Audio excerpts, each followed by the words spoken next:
Pessoal, boa noite.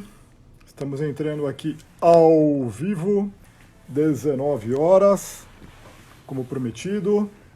Hoje teremos uma live fantástica com o Semenzato. Vamos falar de empreendedorismo com uma pessoa que conhece muito bem, que é ele, e fala de boca cheia, né?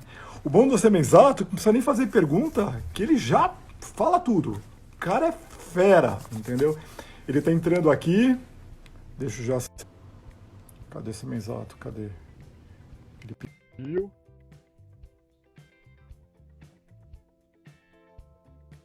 Vamos lá, que ele está entrando.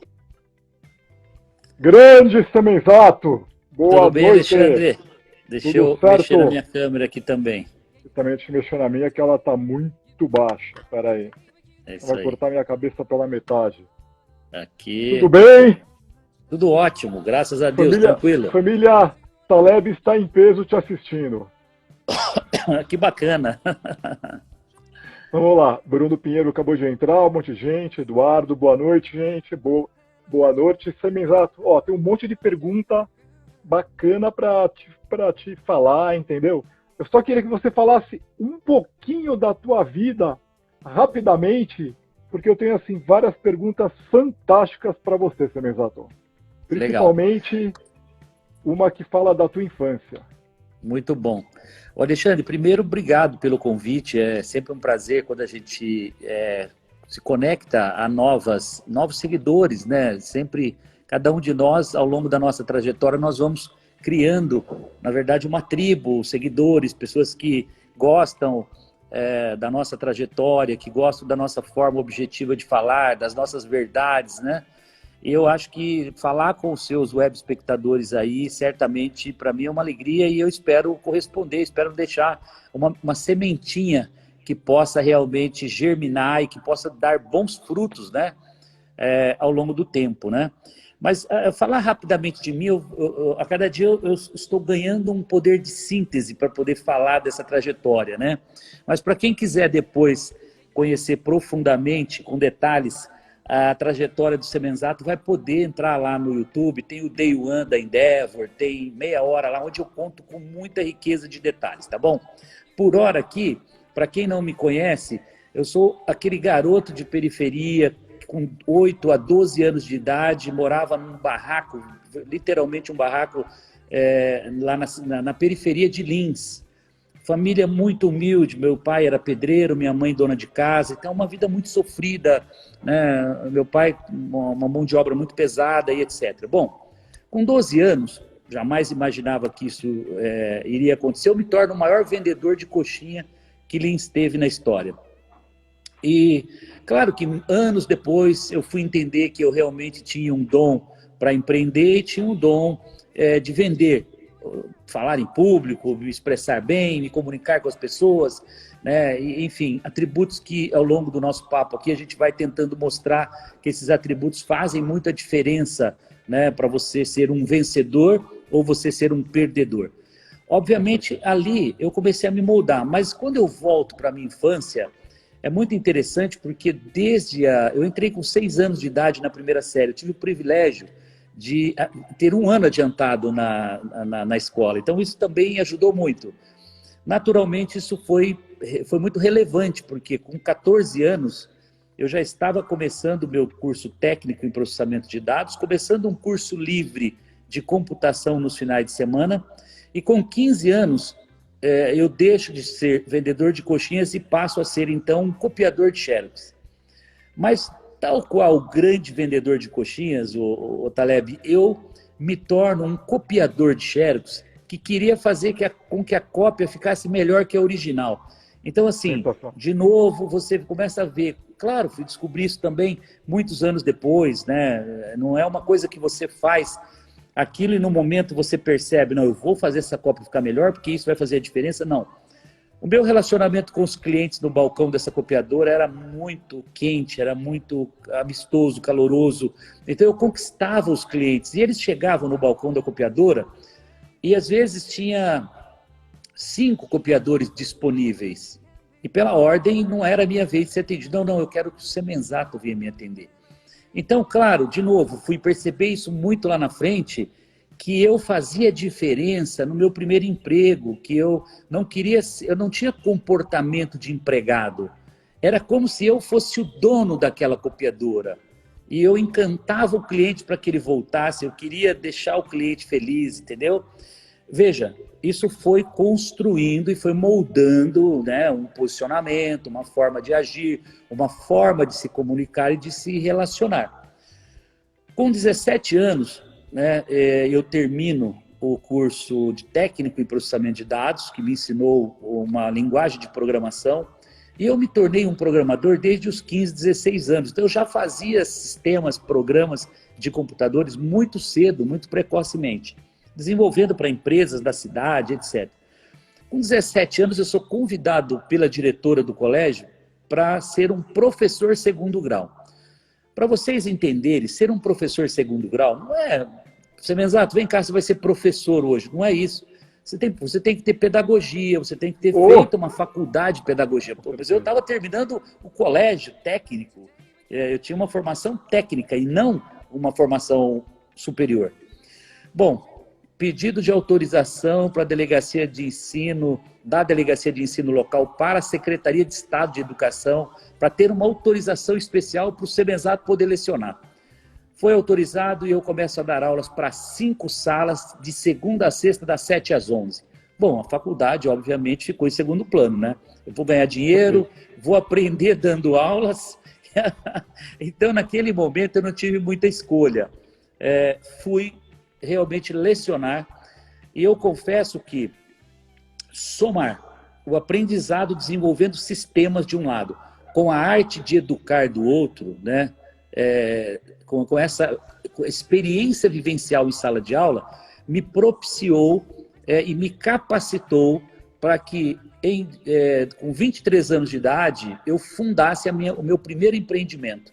Claro, numa dificuldade incrível, isso foi em 91, porque eu me casei em 90, 91 eu tomo uma decisão que mudava a minha vida. O melhor salário que eu podia ter em Lins, já tinha casa própria, carro novo na garagem, o sucesso já estava rondando a minha vida, já era muito bem sucedido. Mas eu iria trocar o certo pelo duvidoso, eu estava jogando tudo fora. Salário, estabilidade, né? Todo esse conforto garantido de todo dia 1 ao dia 5 ter o meu salário na conta, e eu fui empreender, fundei a Microlins, que mais adiante se tornaria, dando um salto no tempo, né, se tornaria a maior escola de ensino profissionalizante do Brasil, com 750 escolas pelo Brasil, 500 mil alunos. No meio dessa história toda, tem altos e baixos, teve plano real, teve muita coisa que certamente algumas você vai explorar aí nas suas perguntas. Sim. Em 2010, Alexandre, eu recebo uma proposta irrecusável. Proposta irrecusável é aquela que vale 10 e pagam 20 para você. Bom, 20 vezes, tá bom, tá vendido. Eu devo ter levado uns 2 minutos e meio para pensar e dar a resposta, né, quando veio a proposta de compra da empresa. Não que eu não fosse apaixonado, porque o meu sobrenome naquele momento era o Semenzato da Microlins. Então eu teria que abandonar a minha primeira criação, a minha obra-prima. Isso foi muito difícil, né? Mas eu tinha plena convicção que para um salto maior e para realizar um sonho muito maior, para eu impactar muito mais milhões de pessoas, para eu transformar muito mais pessoas, eu precisaria tomar aquela decisão. E eu me lembro um momento assim, um momento único, talvez um dos únicos momentos da minha vida que eu chorei bastante. E foram 7 minutos chorando o dia que eu entreguei entreguei a chave e assinei um pacote de documentos assim que fazia a transferência de 100% das ações da minha primeira empresa que eu criei. Mas naqueles 7 minutos eu chorei, deixei tudo que eu tinha para chorar ali, e dali para frente eu virei as costas e fui embora, claro, com um bom numerário na conta, né? E fechei para balanço, vou zerar qualquer tipo de endividamento e vou começar uma nova fase da vida. Viajei 4 meses, volto desses 4 meses, até com um misto de, um pouco antes disso, achando que eu poderia, com 43 anos de idade, me aposentar. Quer dizer, vendi essa ideia algumas vezes para a família, muito mais naquele objetivo de acalmá-los momentaneamente, né? Olha, é para uma coisa melhor, eu vou estar mais presente, vamos viajar, vamos curtir a vida, etc. Bom, isso não durou 4 meses, tá? Foi uma mentirinha que eu criei ali para mim mesmo.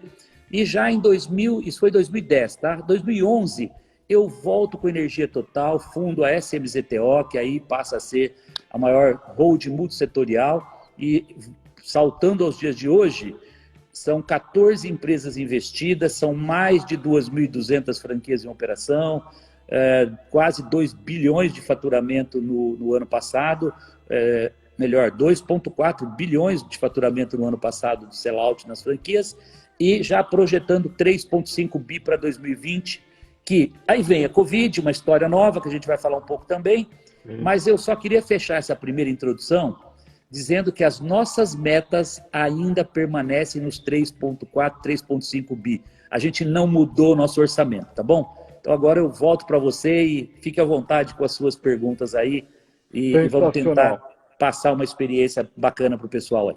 Muito obrigado aí pela explicação, já falou muito de você em poucas palavras. Eu tenho uma frase sua aqui, que é o seguinte, você precisa sempre mostrar poder.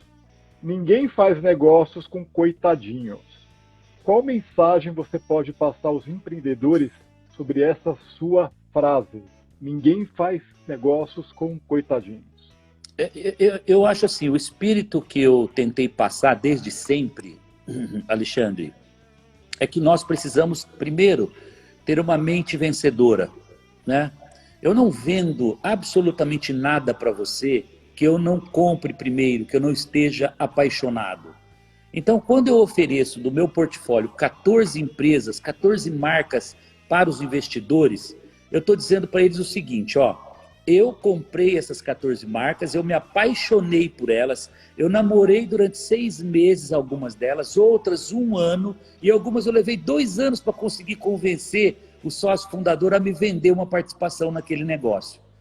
A exemplo da Espaço Laser, que meu sócio fundador Paulo Moraes, Igor Moraes e o Tito Pinto, são 3 queridos sócios que eu tenho, que são uma das nossas investidas, são 540 clínicas de depilação a laser pelo Brasil todo.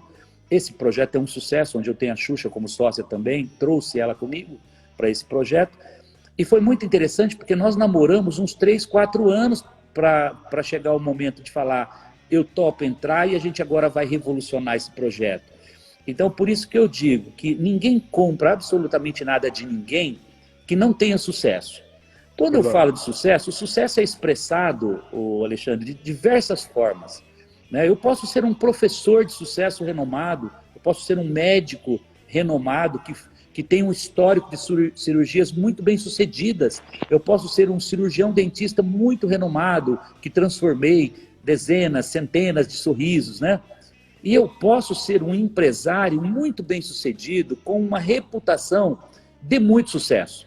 E o sucesso não se traduz apenas e tão somente em notoriedade. Eu falo sempre que o sucesso traz por si só o lucro, o dinheiro. Ser um empresário bem sucedido significa ter ganho dinheiro. Certamente eu não teria a mesma reputação que eu tenho hoje quando eu falo, quando eu faço uma palestra, quando eu faço um coach, quando eu me posiciono no Shark Tank Brasil, que é um programa, né, que eu sou lá um dos jurados desse programa. Vamos falar. Por exemplo, eu não teria a credibilidade se eu não estiver revestido de um crescimento profissional que eu tive, que eu não estivesse embasado em ética, que eu não fosse um perfeito pagador de impostos, que eu não fosse um grande pagador das obrigações trabalhistas, ou seja, que eu não respeitasse os contratos. Então, quando a gente se posiciona nesse papel de formador de opinião, de conselheiro, que é o momento que eu me encontro hoje, eu diria a você que eu tenho absoluta tranquilidade para falar assim, de olho no olho com as pessoas, de poder dar um conselho, porque eu tenho certeza que eu estou revestido, né, da propriedade. Eu trabalhei, Eu Sim. vim do zero Sim. e eu conquistei, eu ganhei dinheiro. Então, poder, isso significa que você tem poder, você tem notoriedade para falar. Não quer dizer se você tem menos ou tem mais. Tantas quantas pessoas podem ter esse poder, tendo ganhado um pouco menos, um pouco mais. E por isso eu acho que nós temos que gravitar e oferecer à sociedade o nosso conhecimento. E isso está dentro do meu propósito, viu? O que eu estou fazendo aqui hoje com você, e tenho feito constantemente, é exatamente devolver para a população toda aquela confiança que ela depositou em mim nesses 30 anos empreendendo do Brasil, todo esse patrimônio, não só intelectual, mas o patrimônio também financeiro que ela me propiciou. Então essa é uma forma muito gostosa de você exercer o seu propósito, e esse é o meu propósito, que eu uso muito, que é realizar o sonho das pessoas, que é mentorar, que é ajudar e dizer às pessoas sempre, Alexandre, é possível você sair dessa situação adversa, você sair da periferia e se tornar uma pessoa relevante para a sociedade, né? Você mudar a vida das pessoas. Isso depende de cada um de vocês. Eu não posso mudar o curso da sua vida, mas você pode. Então essa é a mensagem que eu quero todo dia. Eu não vou me cansar. Enquanto eu viver, eu vou levar essa mensagem para todos. Já que você falou de Shark Tank, era para falar depois, mas eu já vou adiantar agora. É o seguinte, você foi convidado em 2018 para participar do Shark Tank, que é sensacional, porque é um programa que tem fora do Brasil. E qual foi a sua motivação para entrar? Só que lembrando o seguinte, o nome do brasileiro ele não é muito bem visto fora do Brasil. O empresariado brasileiro, às vezes quando você escuta fora do Brasil, sempre está ligado à corrupção. E a gente sabe que são poucos, só que são poucos que sujam o nome de muitos. Você acredita que pelo Shark Tank você consegue passar uma imagem mais positiva do empresariado brasileiro? Olha só, tem vários vieses aí que eu queria passar para vocês. O primeiro deles é que quando eu recebi o convite para participar do Shark Tank Brasil, para mim, primeiro foi uma honra, porque realmente você precisa estar preparado e você tem que ter esse propósito, como eu falei.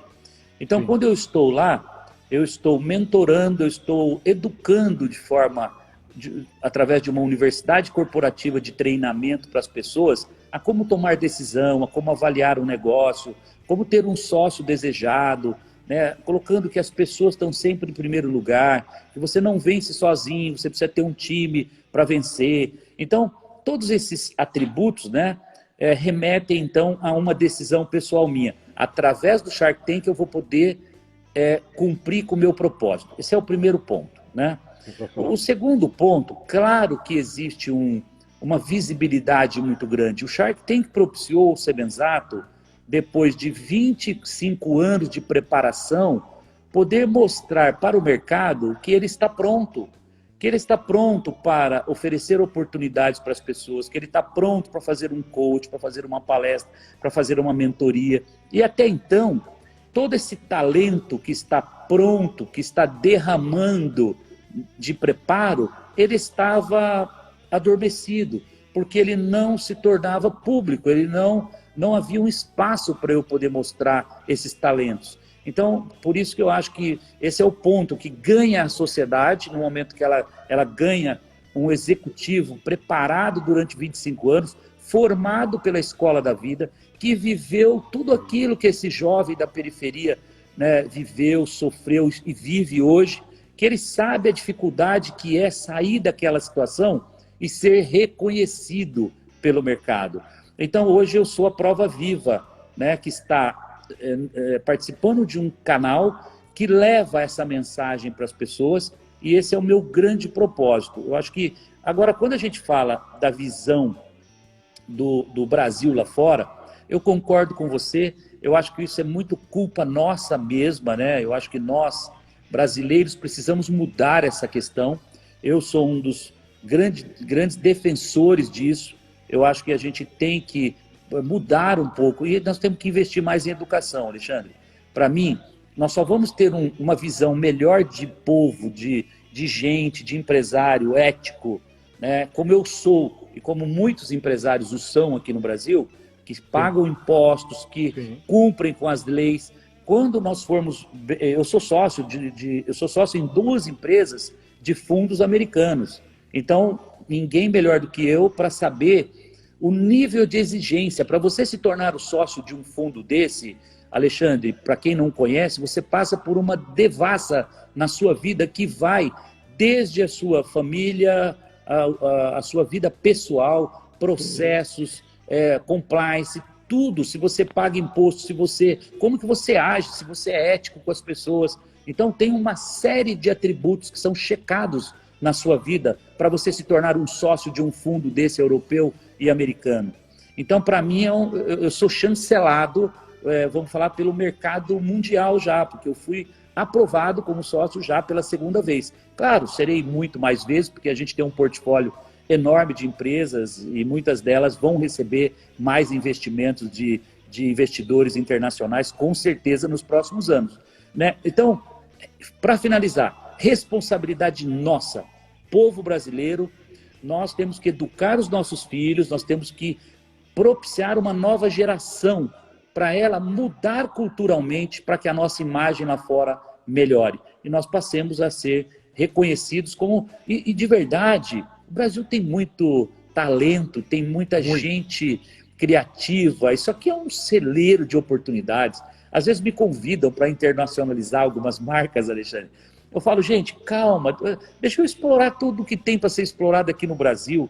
Esse país é tão rico, é tão cheio de oportunidades para a gente pensar em internacionalizar. Pô, primeiro faz a lição de casa. Vamos apostar aqui primeiro, no nosso país. Depois que você tiver com a lição cumprida aqui, aí você pode pensar no internacional. Sensacional. Parabéns. Seguinte, vamos lá. Aos 12 anos de idade, Semizato entrou para um grupo de jovens na igreja, onde conheceu Samara, que hoje é casado. Tá?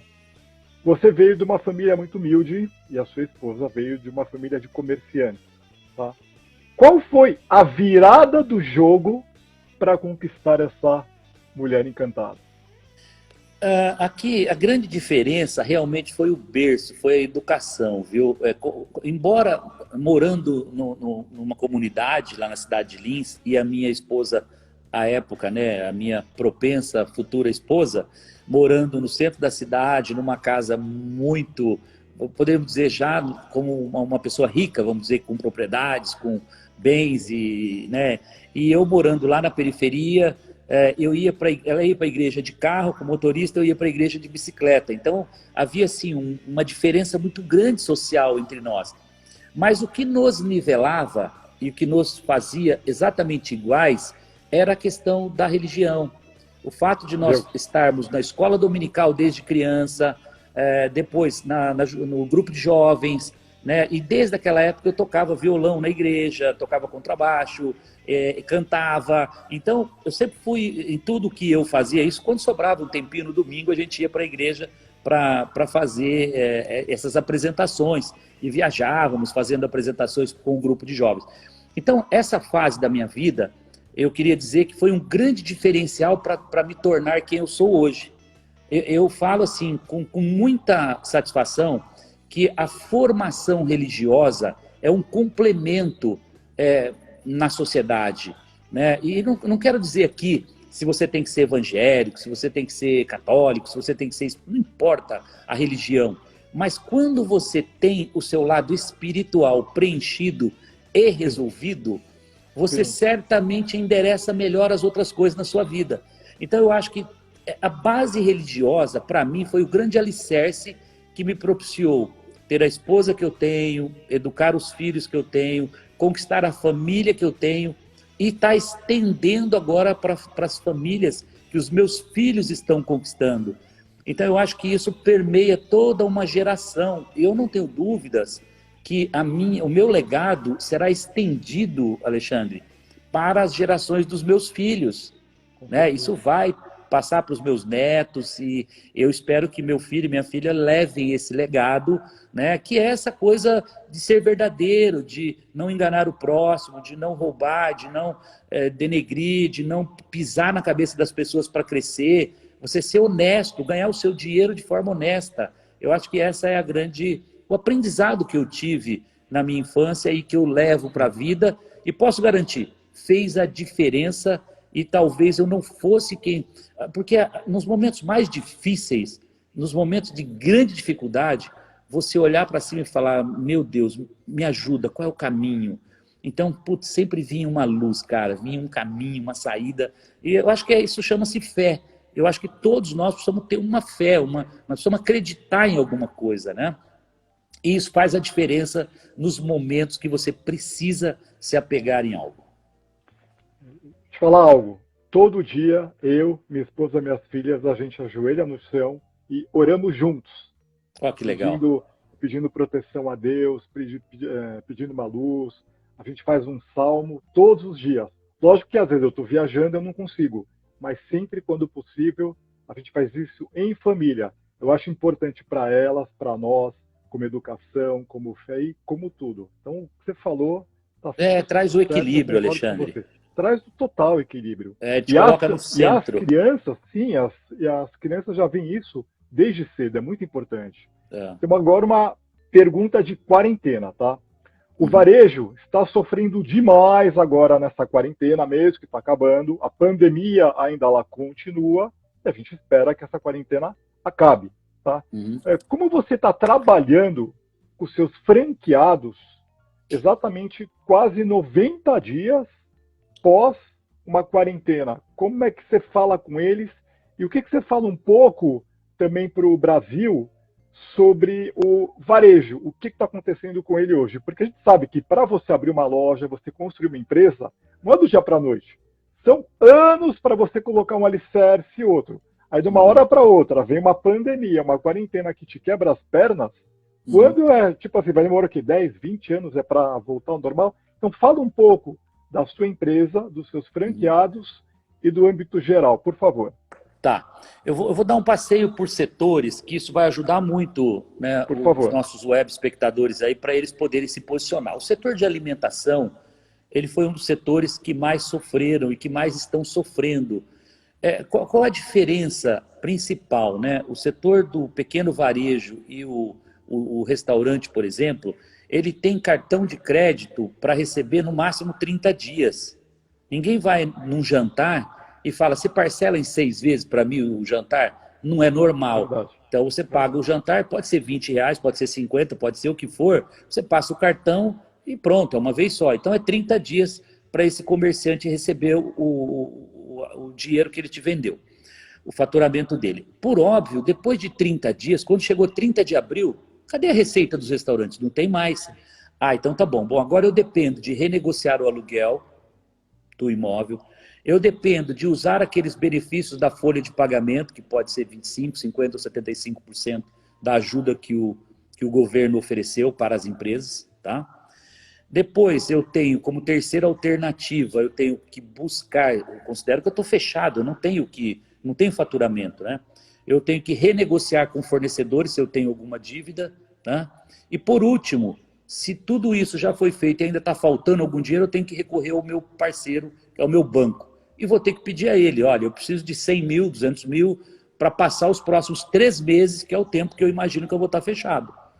E aí você toma esse dinheiro para pagar em 3 anos, em 2 anos. Pede uma carência de 3, 4 meses, porque não vai ter como pagar as parcelas nos próximos 3, 4 meses. Bota esse dinheiro na empresa e faz uma contenção de caixa, que a gente chama, né? Senta sobre o caixa e fica controlando isso nos próximos 3 meses até passar. Então, assim foi abril, maio e junho, tá bom? O comércio voltou, o varejo voltou. Certamente, ele não vai voltar como era o nosso faturamento em janeiro e fevereiro. Sim, e foi até 15 de março. Ele vai lentamente. Então, você faça um planejamento para frente, de julho a dezembro, com uma escalada de volta. Olha, eu acho que ele volta 40% do que era em julho. Tá bom, vai abrir lá 4 horas por dia, depois vai para 6 horas. Então, julho, 40%, tá bom. Agosto, ele vai para 45%, 50%. Vai crescendo esse seu planejamento e com isso você vai refazendo o seu fluxo de caixa mês a mês e faz uma projeção da sua vida até dezembro. Com isso, você já fique sabendo desde já que vai ter que levar uma vida um pouco mais comedida, controlada, de julho até dezembro. Por que eu digo isso? Restaurante vai demorar um pouquinho mais. Sim. Aqueles itens que são considerados essenciais, que nunca fecharam, esses tiveram sim uma pequena perda, mas eles vão se recuperar um pouco mais rápido. A vida já volta ao normal agora, junho e julho. Eu tive, dentro do meu grupo, eu tive itens como restaurante que continuam fechados. Nós tivemos lojas em shoppings, 450, 500 lojas em shoppings que ficaram fechados e que estão retomando essa semana, né? Mas nós temos 1.700 unidades que entraram no essencial, que são as clínicas odontológicas, em torno de 1.000 clínicas. Então isso ajudou o nosso grupo a ter um balanço de eu perdi 40% aqui de alguns setores, perdi 50% aqui no outro, mas só perdi 10, 15% aqui no outro que era essencial. Então isso faz com que eu tenha uma balança, um equilíbrio e consiga sair muito bem dessa pandemia. Então, graças a Deus, por ter um portfólio multissetorial, se eu só tivesse investido em restaurantes, talvez eu estivesse sofrendo mais hoje. Como eu mixei isso, educação, estética, né, e fiz esse portfólio, clínicas odontológicas, clínicas médicas populares, isso fez com que eu tivesse, então, uma situação melhor nessa pandemia. Perder, todos nós certamente vamos perder alguma coisa, né? Então a retomada já está acontecendo e a mensagem que eu quero deixar aqui para todos é que para que essa retomada seja segura e a gente não tenha retrocesso, ela depende de nós empresários, ela depende de você empresário fazer com todos os cuidados, os protocolos dessa retomada. Não adianta dar uma despertinho, é para abrir 4 horas, você vai dar um jeitinho para abrir 6. Não adianta, cumpre direitinho, porque certamente nós vamos mais 15 dias, a gente vira para a próxima fase, e daqui a pouco já somos 6 horas, e daqui a pouco os restaurantes já estão abertos, né? E uma frase que eu usei muito, Alexandre, durante todo esse período de 90 dias. Falei isso desde a primeira entrevista que eu dei. Você viveu do seu negócio durante 10 anos, 5 anos, 15 anos. Você não pode agora achar que 3 meses é o fim e acabou, e tudo acabou. Se você tiver que devolver um pouquinho de dinheiro agora para suportar esses 3 meses, daqui a 1 mês, 2, o seu negócio vai te dar mais 10 anos de sobrevivência de novo. Então não pode jogar a toalha. Essa foi a mensagem que eu levei a todo instante para os meus franqueados. Como franqueador, nós demos e fizemos tudo aquilo que podia ser feito, prorrogando royalties de franqueados, apoiando, indicando parcerias com bancos, tentando negociar com os bancos a melhor taxa possível, flexibilizar prazo, né, renegociação com fornecedores. Então nós aconselhamos a todo instante os nossos franqueados, demos o fôlego que eles precisavam em termos de royalties, em termos de fundo de propaganda, né, propiciando que nós tivéssemos uma taxa de mortalidade 0. Né? Eu penso que a gente está saindo com as nossas 2.200 franquias, voltando todas agora junho, julho, funcionando, ninguém fechou, excelente, graças a Deus ninguém demitiu. Eu acho que isso foi uma coisa que eu preguei desde a primeira semana que a gente, lá no final de março, que a gente preservasse os empregos, porque ele é o nosso maior ativo. Preservando os empregos, nós estamos preservando as nossas empresas. Né? Por quê? Porque o maior ativo está nas pessoas. Os nossos colaboradores são efetivamente o nosso maior ativo.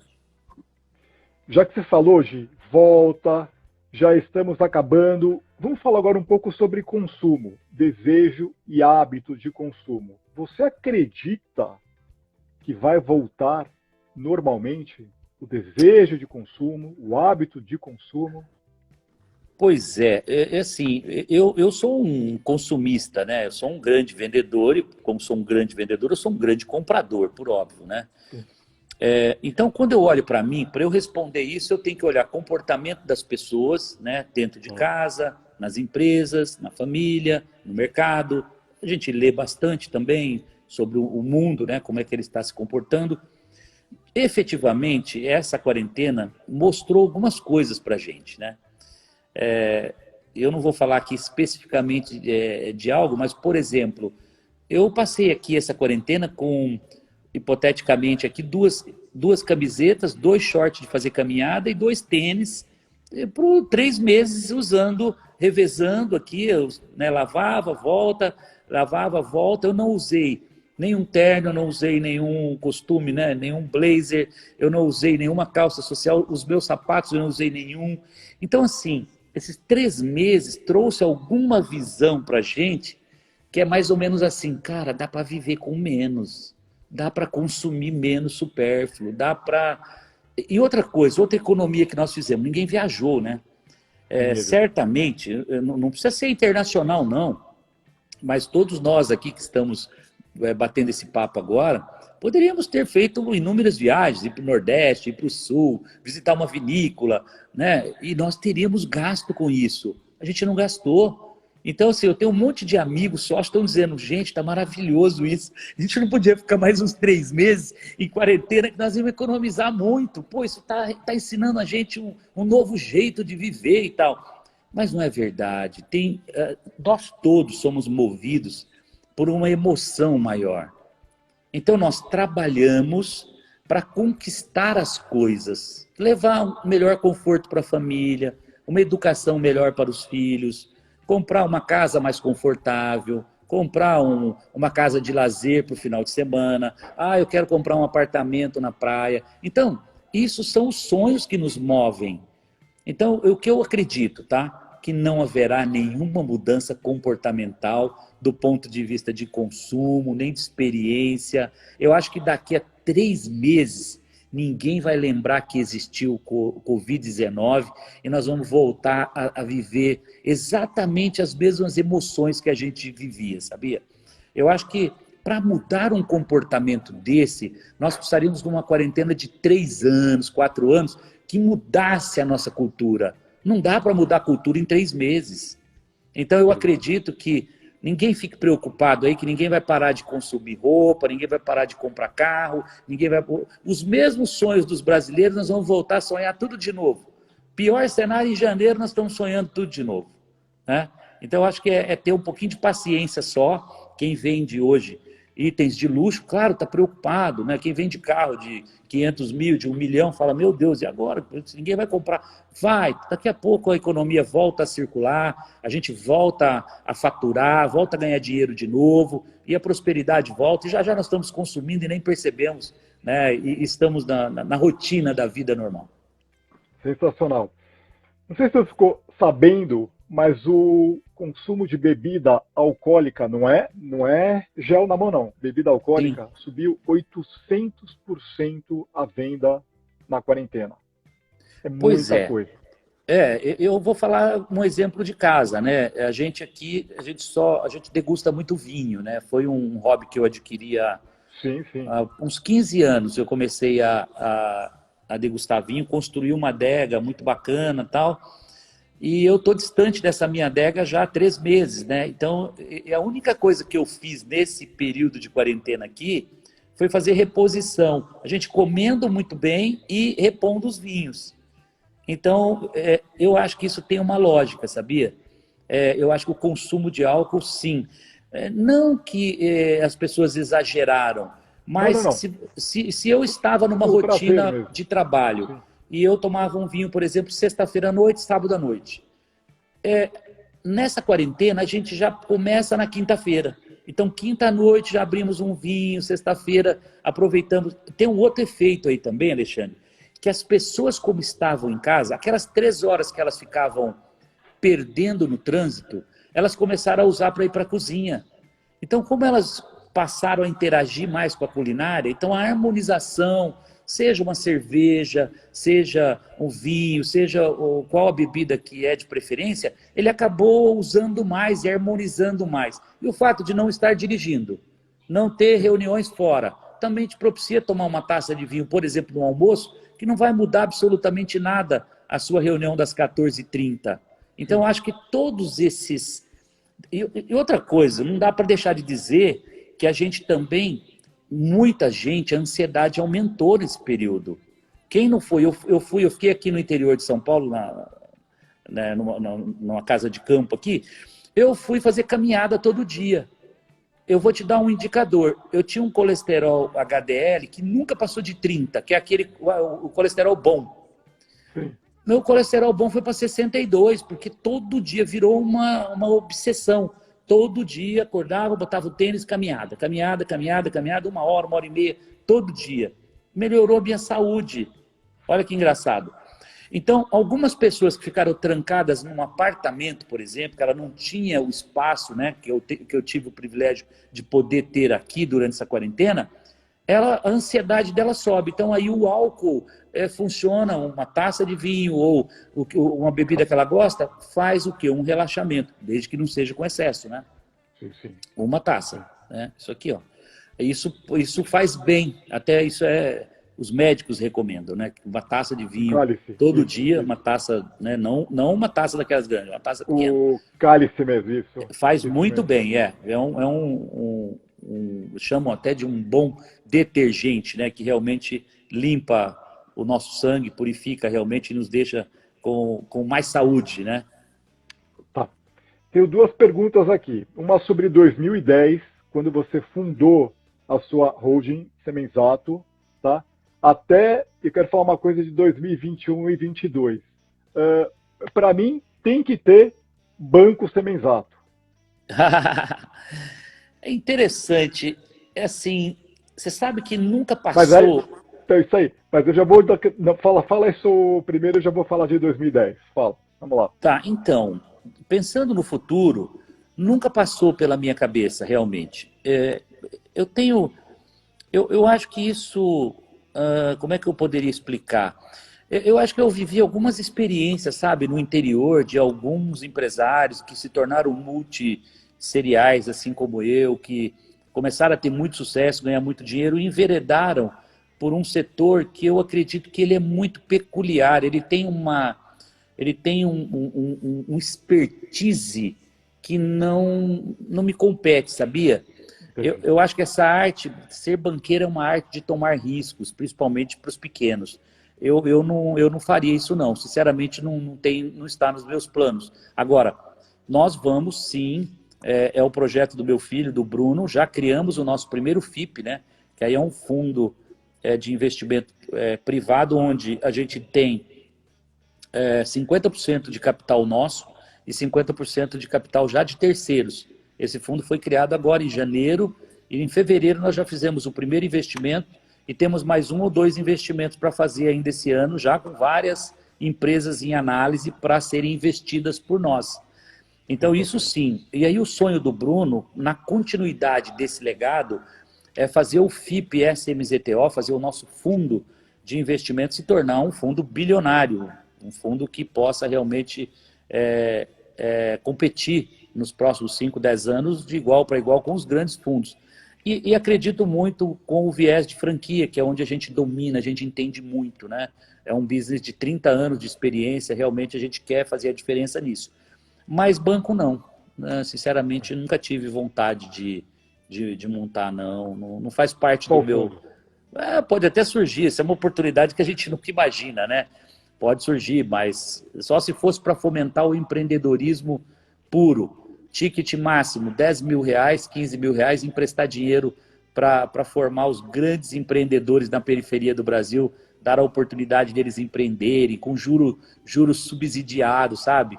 Um juros muito baixo, que pudesse fomentar o empreendedorismo. Esse pode ser, sim, um sonho dentro do meu propósito, mas banco para ganhar dinheiro, não. Sensacional.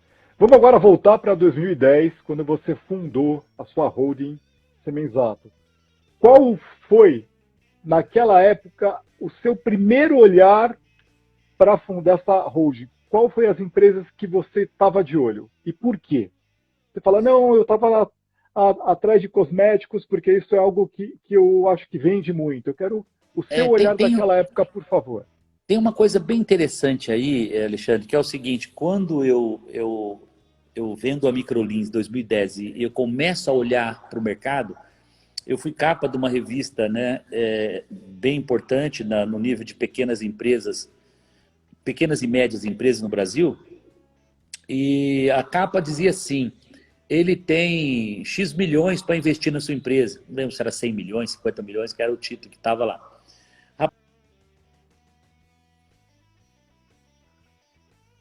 Pera aí, gente, que ele...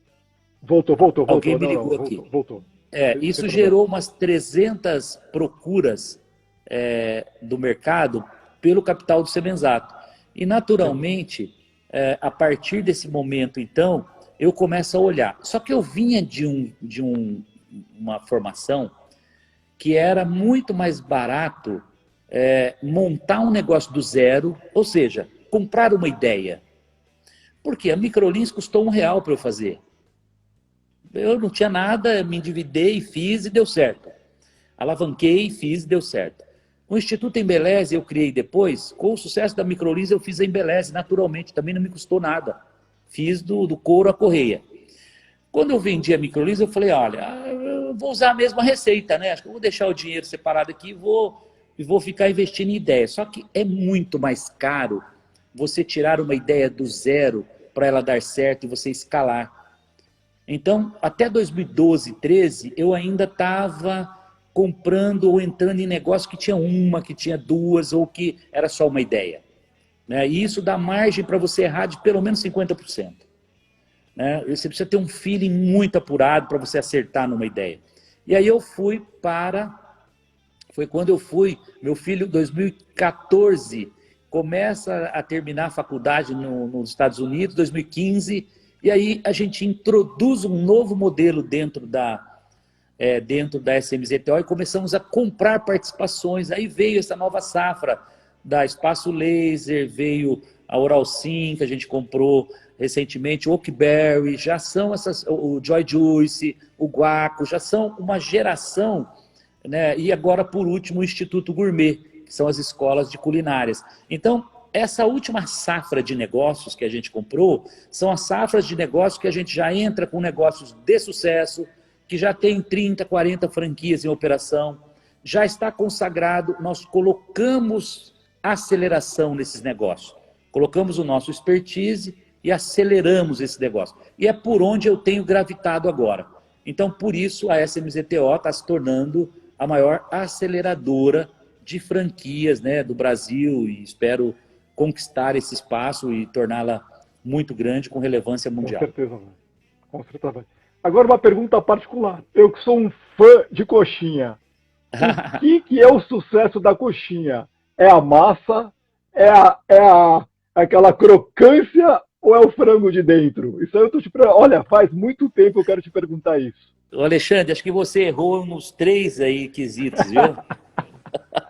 Sinceramente, o grande diferencial das coxinhas que a dona Alzira fazia estava no carisma que o vendedor levava, na experiência que eu levava para o consumidor, que eram os pedreiros, serventes, carpinteiros das obras. Eu criei uma clientela lá em Lins que estava numa fase de expansão muito grande.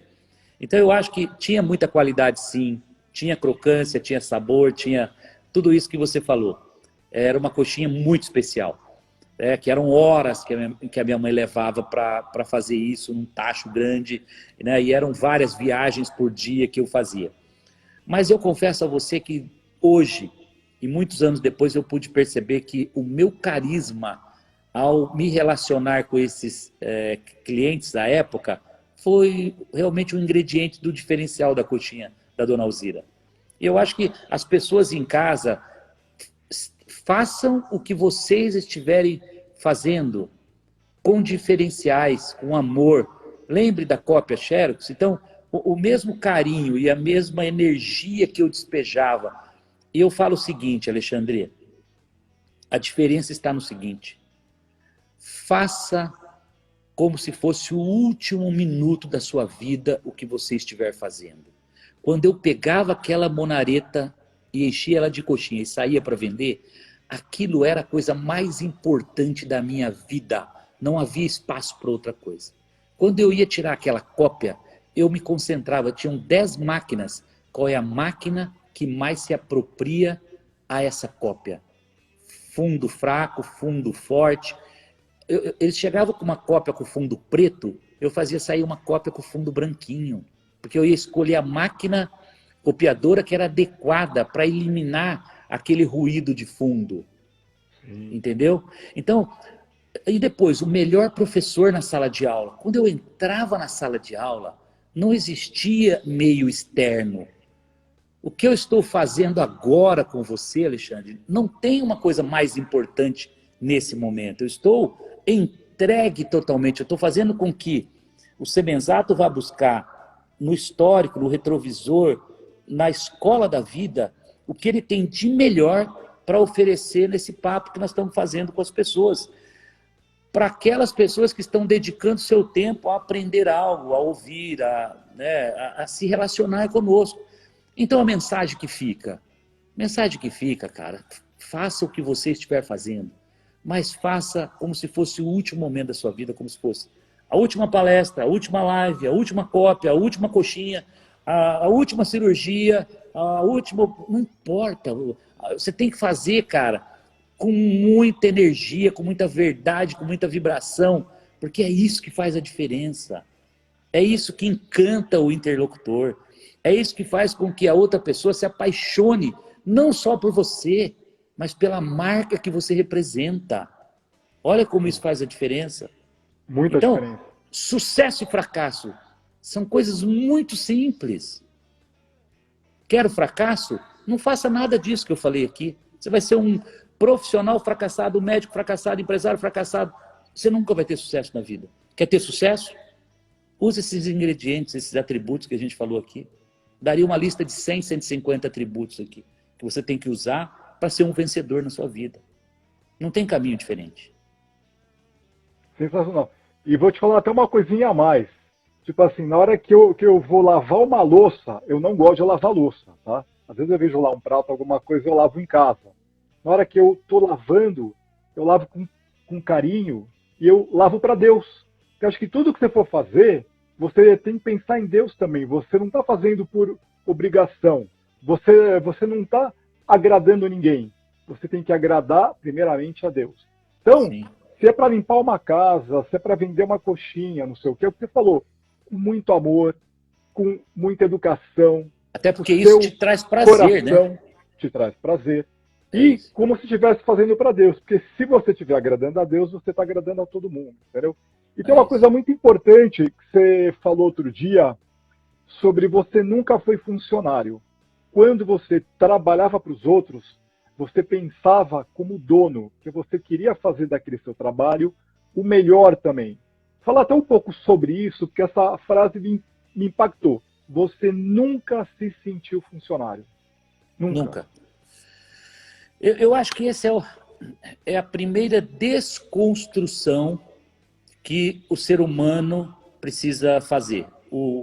Aquela pessoa que está começando profissionalmente, né, eu estou procurando um emprego. Por óbvio, é natural a gente usar essa expressão. Mas vocês nunca sejam e nunca estejam empregados. Sintam-se como donos daquilo que você faz. E como é que você traz esse comportamento de dono? Como é que eu posso gerar mais resultado, mais lucro dentro da atividade que eu estou executando? Infelizmente tem pessoas, Alexandre, desculpe, eu tenho que falar, que entram às 8 horas na empresa, não vê a hora, conta os minutos para dar 11 horas para ir para o almoço, volta 13 horas, já pensando para dar 17 horas ou 18 horas para ir embora. Infelizmente, eu tenho que dizer a vocês, vai buscar outra coisa para fazer na vida, porque vocês estão fadados ao fracasso absoluto. Ou vocês estão fazendo o que não gostam, ou vocês não identificam-se com o que estão fazendo, vocês estão fazendo realmente a coisa errada. Ou vocês vão ter que mudar esse mindset, vocês vão ter que mudar esse mental de vocês. Você precisa fazer com alegria, com entusiasmo, né? E você não pode ter comportamento de empregado. Você tem que ter cabeça de dono. Você não está empregado, você está gerando riqueza para você e para quem? Para o seu sócio, que é o seu patrão. Que não é patrão, ele é o seu parceiro de negócio, ele é seu sócio. Então, quando você se torna um peso na empresa, você vai ser demitido. Mas quando você é uma unidade de negócio, uma célula produtiva na empresa, A empresa vai querer você para sempre, ela vai te promover, ela vai te dar aumento de salário, ela vai te dar bônus, você será recompensado. Eu sempre fui recompensado por pensar dessa forma. Sempre. Sensacional. Temos só 4 minutos, senão cai a nossa live. Eu queria que você deixasse um recado para os nossos seguidores, quem está aqui. Vou guardar essa live no IGTV e no meu YouTube também. Então, quem quiser assistir depois, vai pegar todas as dicas sensacionais do Semenzato, que é um grande empresário e uma grande pessoa também. Porque eu sempre falo, atrás de um grande empresário tem um grande coração. E com certeza você tem nas suas palavras e nas suas ações, Semenzato. Bacana. O Alexandre, a gente falou de muita coisa bacana aqui, né? A gente falou praticamente de quase que todos os atributos, né, que podem levar uma pessoa ao sucesso ou ao fracasso, né? A mensagem que eu quero deixar aqui, para finalizar, nada mais é do que fazer um passeio por todo esses pontos. As perguntas foram muito brilhantes, elas foram muito completas e ao mesmo tempo integradas, né, propiciando aqui um aprendizado muito importante. Mas eu acho que a lição que tem que ficar aqui é que não se constrói uma trajetória de sucesso em 1 ano, 2 anos ou 3 anos. A mensagem que eu quero deixar para os jovens principalmente, e principalmente aqueles das comunidades, né, que essa mensagem possa chegar mais longe, onde realmente ela tem que chegar, que eles tenham a paciência, invistam em educação, invistam no aprendizado, façam a escola da vida que o Semenzato fez, né, aprendendo nos departamentos, aprendendo, atendendo um cliente. Se você é um funcionário de uma padaria hoje, comece a sonhar de ser o gerente da padaria. Melhor, comece a sonhar em ser o dono da padaria. Comece a pensar em montar no seu bairro uma padaria para ser tão competitiva quanto a que você trabalha hoje. E como é que você constrói isso? Tijolinho por tijolinho, dia por dia, fazendo o atendimento com o encantamento do seu cliente, né? Então, eu vou fechar com uma frase que é o seguinte, né? Muito conhecida, assim, todo mundo sabe que essa frase ela é repetida por muitos empreendedores, que é sonhar grande, sonhar pequeno, dá o mesmo trabalho e custa a mesma coisa. Então, vamos nivelar nossa régua, né? E você está na padaria, você que está no escritório de contabilidade, você que esteja onde você estiver, você é um vendedor de carro hoje, comece a sonhar para você e mentalizar e desenhar para que em alguns anos você guarde uma economia e você monte a sua garagem, você monte a sua pequena padaria, você monte a sua cafeteria, você compre uma franquia e comece a mudar o destino da sua vida. E quando eu falo isso, não só para você ganhar dinheiro, mas também realizar o sonho das pessoas, ter propósito na vida, né? Então acho que é isso. E assim, de novo, tijolinho por tijolinho, sem passar por cima de ninguém, dê tempo ao tempo, construa um alicerce sólido. Não faça nenhuma casa na areia que certamente ou virá uma onda ou virá uma chuva e vai desmontar a sua casa. Alicerce. Construa e pavimente isso com alicerce. Obrigado. Dato, obrigado, boa noite. Obrigado você, Alexandre. Foi um prazer e uma honra. Até a próxima. Obrigado pelo convite. Boa noite, pessoal. Tchau.